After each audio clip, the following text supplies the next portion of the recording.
My name is Natalie Whitmore.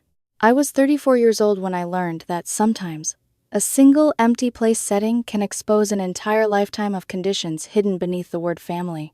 Most people think everything began when my father told a waiter to remove my son's plate. They're wrong. That was only the moment nobody could pretend anymore. The truth had been sitting at that table long before we arrived. The restaurant was the kind of place wealthy people choose when they want privacy disguised as elegance, soft lighting, white walls, heavy wooden doors, every sound carefully muted. My father had reserved a private dining room because, according to him, family matters belong behind closed doors. At the time, I thought he meant respect. Now I know he meant control. The table had been arranged perfectly. Crystal glasses, printed menus, handwritten name cards. My mother loved those little details. She believed presentation could make almost anything look respectable. Even cruelty.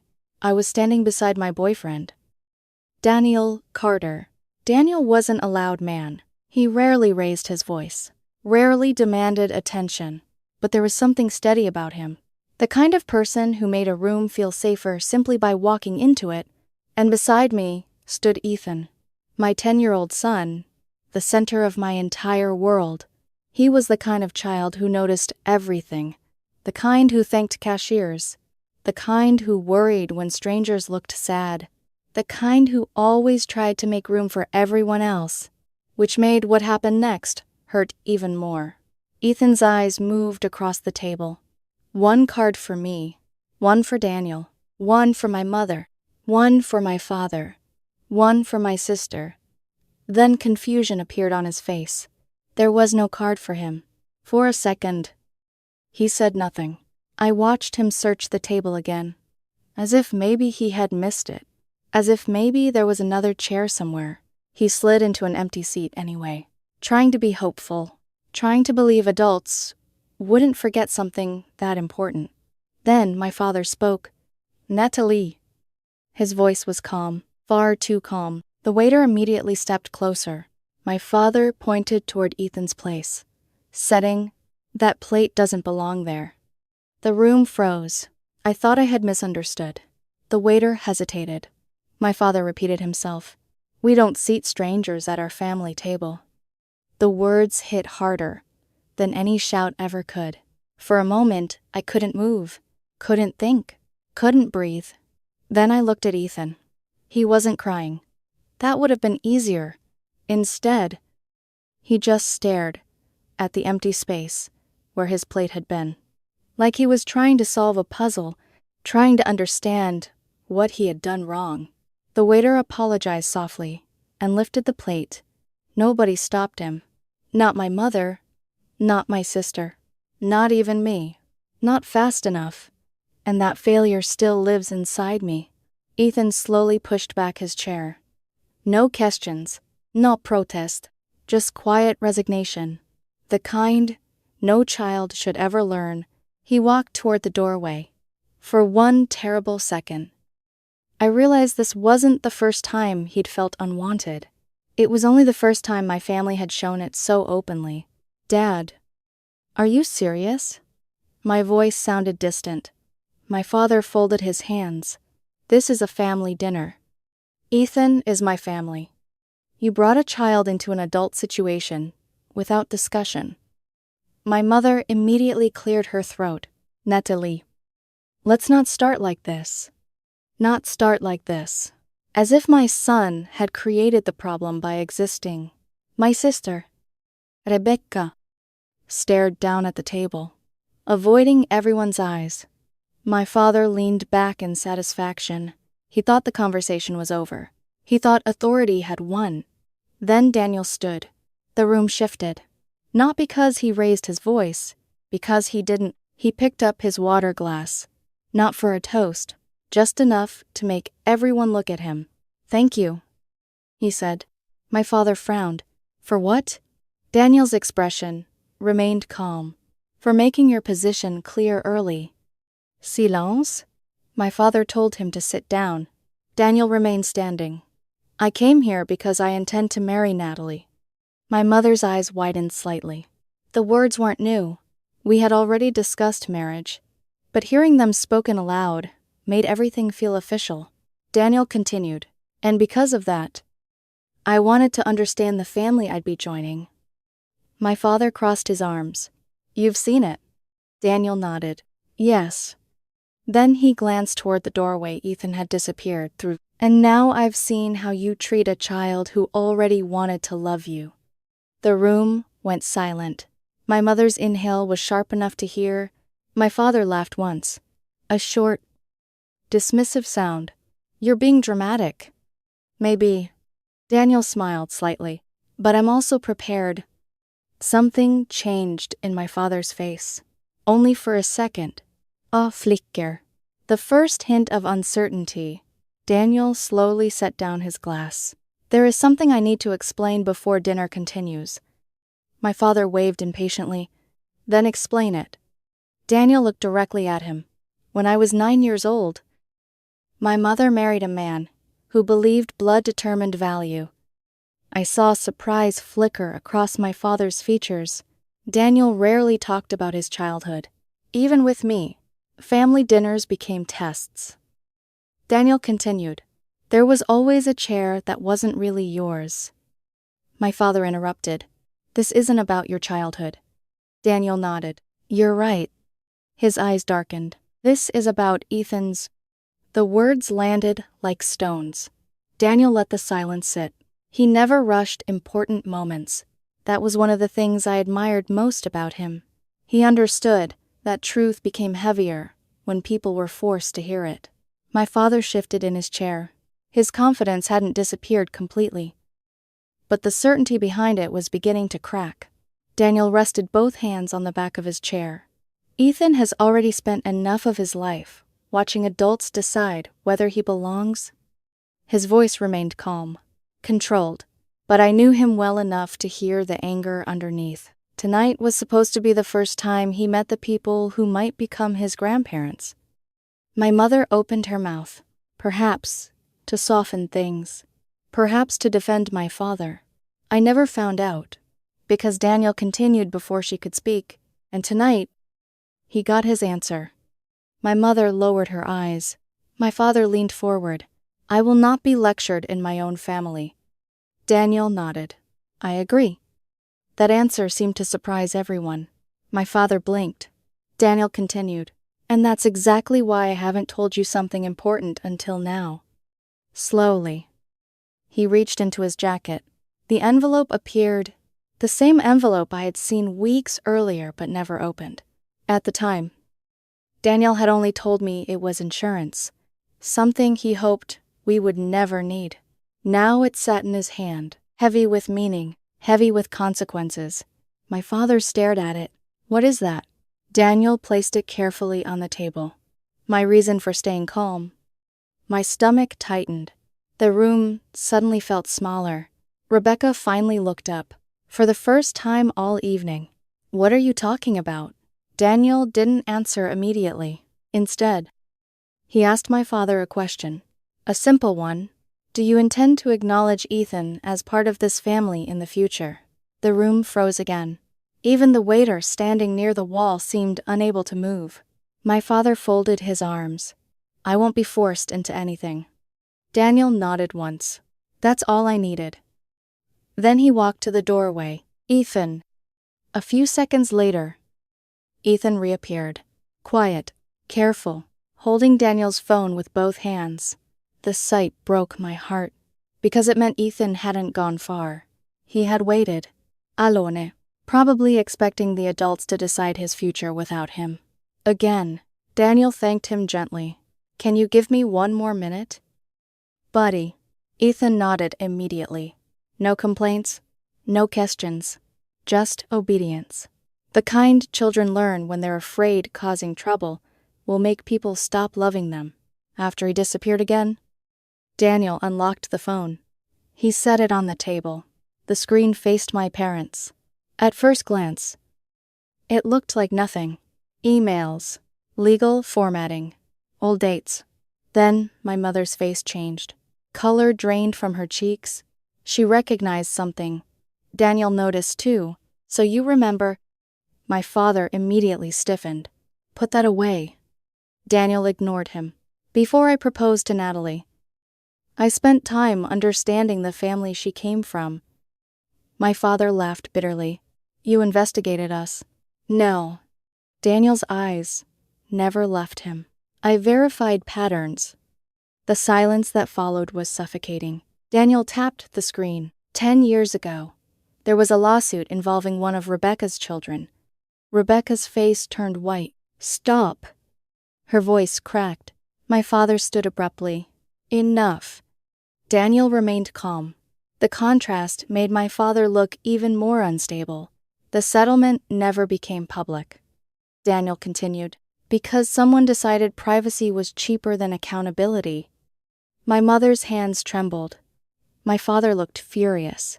And suddenly I realized something. Daniel hadn't come prepared to attack anyone. He had come prepared to defend Ethan. There was a difference. A huge one. The agreement included standards regarding family conduct and treatment. Daniel's gaze remained fixed on my father. Standards that don't leave room for humiliating children. My father slammed a hand onto the table. Leave. We were already planning to.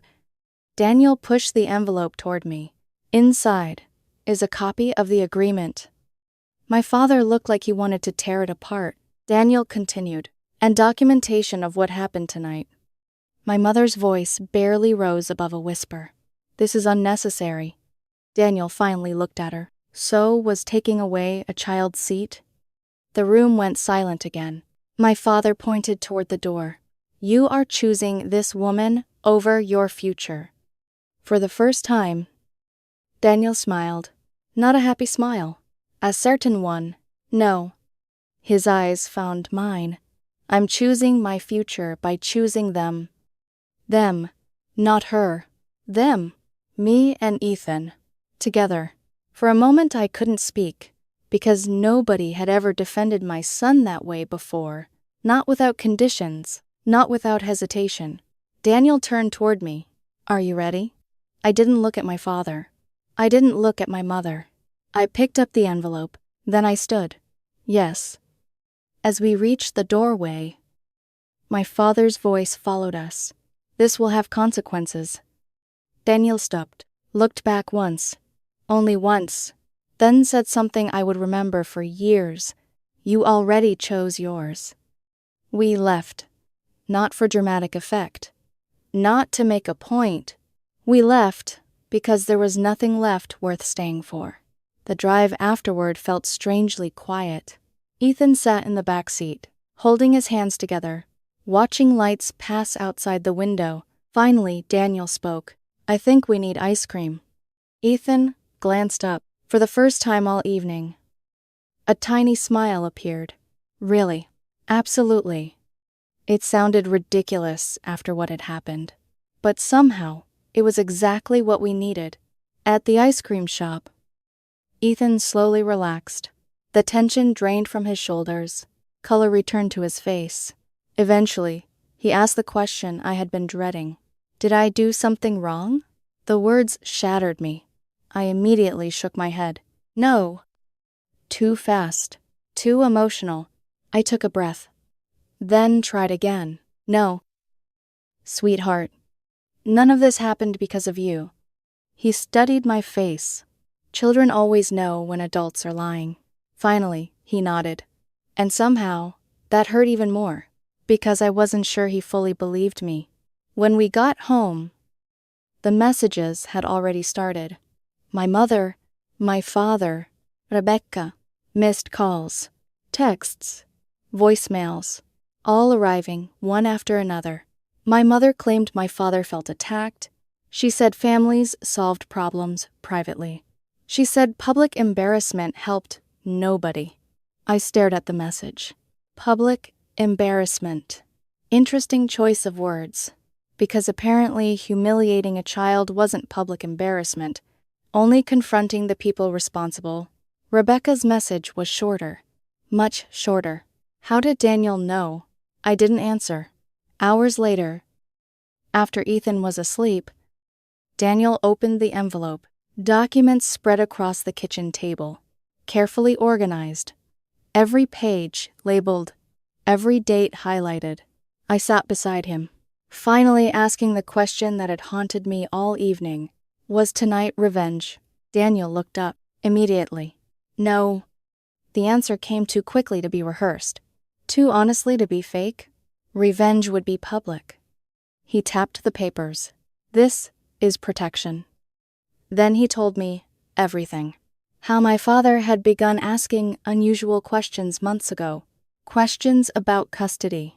Questions about inheritance. Questions about bloodlines. Questions that felt less like concern and more like evaluation. Daniel had noticed, and once he noticed, he started paying attention. The deeper he looked, the more uncomfortable patterns he found. Control, condition. Approval offered only when obedience followed. The same system my father had used on me my entire life. The same system he had just tried to use on Ethan.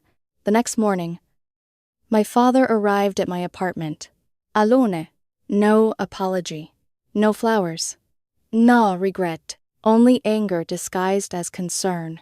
When I opened the door, I already knew why he was there. His expression confirmed it. Natalie. I remained in the doorway. What do you want? His jaw tightened. That man crossed a line. Not hello, not how are you, not anything about Ethan. Just that, I suddenly realized something. My father still didn't understand what had actually happened. He thought the problem was Daniel, not himself, and that realization changed everything. I stood in the doorway and looked at my father. For most of my life, that sight alone had been enough to make me second-guess myself, enough to make me retreat, enough to make me apologize for things that weren't my fault. But something had changed. Maybe it was watching Ethan walk out of that restaurant without a word. Maybe it was seeing Daniel stand up when everyone else stayed silent. Or maybe it was simply exhaustion, the kind that comes from carrying someone else's expectations for too many years. No one threatened anyone. I said. My father shook his head. You don't understand what that man is doing. I almost laughed, because for the first time in my life, I understood exactly what was happening. I understand perfectly. His eyes narrowed. Then tell me. I looked directly at him. You humiliated my son. His face hardened instantly. He isn't my blood. There it was. The sentence underneath every other sentence. The belief underneath every decision. The thing he had been trying not to say out loud. I felt strangely calm. Blood doesn't decide who I protect. For a moment, neither of us spoke. Then his gaze drifted past me, toward the apartment, toward the hallway where Ethan's room sat. Instinctively, I stepped forward and blocked the view. My father noticed. I saw it in his expression. The realization that I was choosing a boundary over his authority. He hated that. You are making a mistake. I thought about everything Daniel had done, every way he had protected Ethan, every moment he had treated my son like family without hesitation. Then I answered, I learned from the best. My father stared at me, then turned and left. No goodbye, no apology, nothing. 2 days later, Rebecca called. She was crying, not dramatically, not for sympathy, just tired. The kind of tired that comes from living between truth and loyalty. Dad's furious. I wasn't surprised. She sighed heavily. He's blaming everyone except himself. I sat on the couch watching Ethan build an elaborate tower out of blocks. The structure leaned dangerously to one side. He seemed proud of it anyway. Dad always blames everyone else. Rebecca was quiet. Then she asked a question. What do you want? Natalie. I looked at Ethan. Then at Daniel cooking dinner in the kitchen, moving around comfortably, like peace was something normal, something possible. I want peace. Rebecca laughed sadly. I don't think he knows how to give that. Then maybe he'll finally learn what it costs. The consequences arrived slowly. Not with explosions, not with lawsuits, not with dramatic confrontations. They arrived through silence. My father called Daniel first, not me. Daniel told me afterward. Apparently my father sounded calm, reasonable, measured. The voice he used whenever he thought he was regaining control. He claimed the dinner had gotten out of hand. He blamed emotions, misunderstandings, timing, everything except his own actions. Finally, he asked the question he'd been building toward. Can we get back to normal? Daniel had only one response. What does normal look like for Ethan? According to Daniel, the pause lasted several seconds, long enough to say everything. Finally, my father answered. He'll be treated kindly.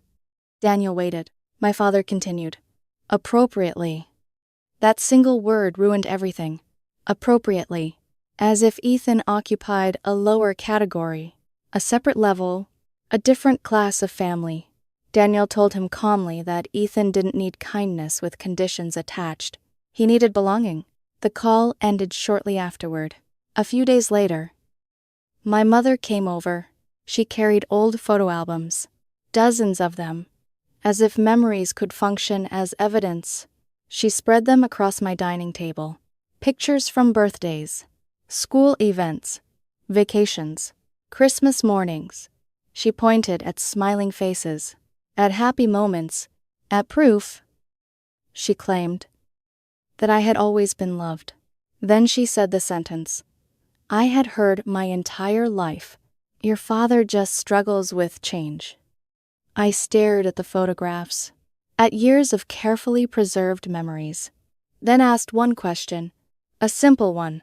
Can you promise Ethan will never feel the way he felt when that plate was removed?